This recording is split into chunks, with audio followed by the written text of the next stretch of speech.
Thing Show. I'm Steve Zaragoza. I'm Trisha Hirschberger. On this show, we go and see movies in the movie theatre, brand new ones that came out today. The theatre. The theatre.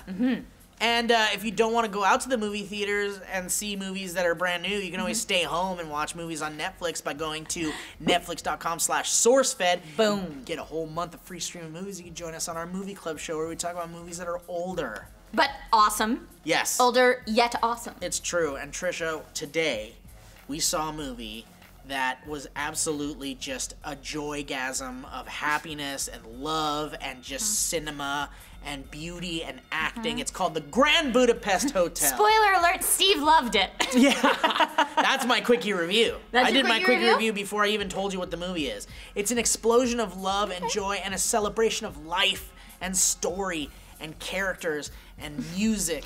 And just, it's beautiful. Good. Yeah, my quickie review is it's pretty awesome, and it's one of those movies that you watch and you're like, this is a piece of art, and I liked it. This movie, for those of you who haven't seen any trailers or don't know what it's about, is about the life of a lobby boy named Zero and how he rises through the ranks and his life story. Yeah, he meets a man named Mr. Gustav, who is played by Ray Fiennes masterfully, and is actually Ray Fiennes' debut in a Wes Anderson film. And the reason why I say that is because Wes Anderson kind of has his casual cast of characters that he kind of just plops into each one of his films, and Ray Fiennes is kind of a newcomer to this world, and he's so beautiful. He fits perfectly in the He was perfect. I loved him in that role. We definitely have him playing this kind of flamboyant, he's old worldy kind of like he's just this gentleman. He's elite. He's elite, but he's also kind of a head too, for lack of a better definition.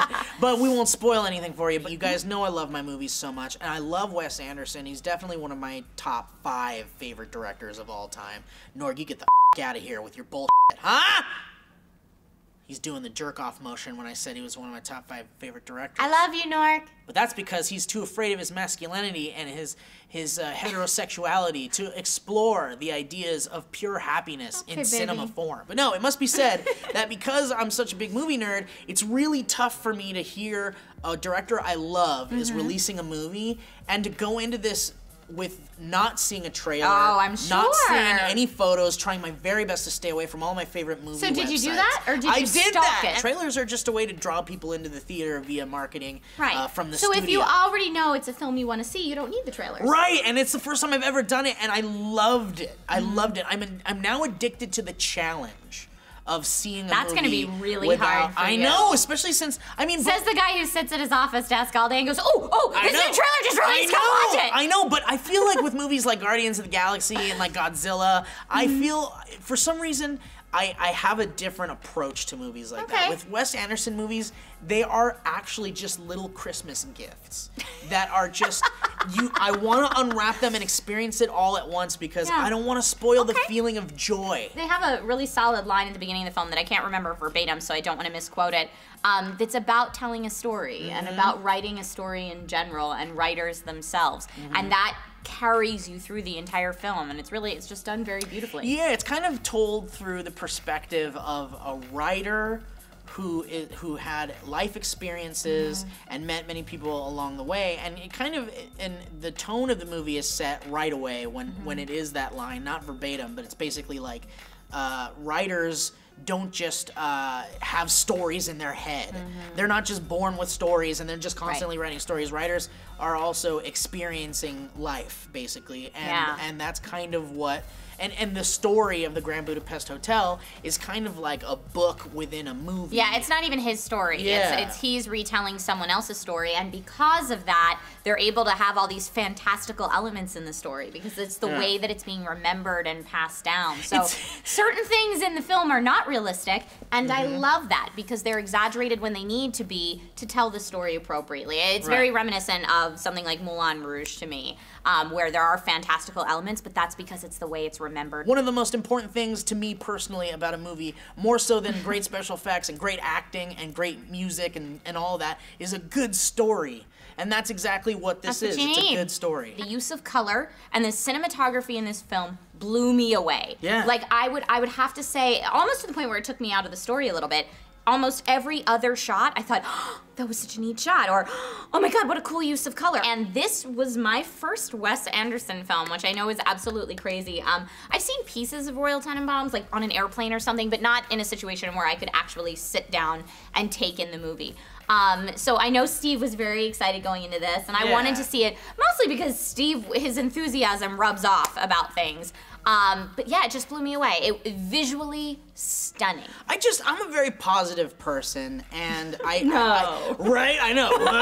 And when I see a movie that, like, I was basically smiling the entire time, because it's just beautiful, it's funny, and the credits are awesome. Watch the credits. It's everything. It's the score is fantastic. Yeah, I mean, it's such a collection of just like these perfect little elements all brought together by great people. But as soon as the movie's over, and I kind of feel this way after I see every Wes Anderson movie, I just feel warm and happy, and just there's this positivity that just radiates off of a Wes Anderson film. Yeah, well, it is undeniable. We watched the entire credits at the end of the film, and then all just kind of like sat there, and we went to get up, and everyone had a big smile on their face, and there's something to be said for that. It's a different type of movie than is normally commercially successful nowadays. And so it's interesting for me, because now I want to see how commercially successful it is. How do Wes Anderson movies usually do? Well, you know what's funny? This one actually broke some records being in limited release, which means that it was a very limited release window. It was only out in LA and New York last week.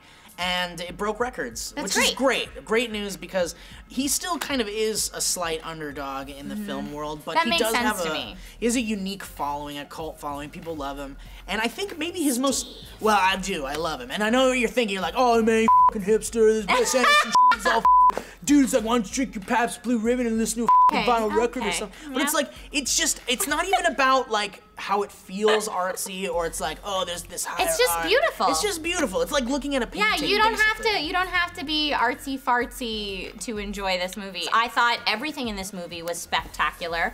And I'll give it a 9 out of 10. Awesome! Yeah, I really liked it. Going in a Wes Anderson virgin, I came out okay. Perfect is a hard word for me to actually. I know, you have a hard time with that 10 out of 10. But yeah, it's not 10 out of 10. Because, is it 10 out of 10? I've never given any movie 10 out of 10.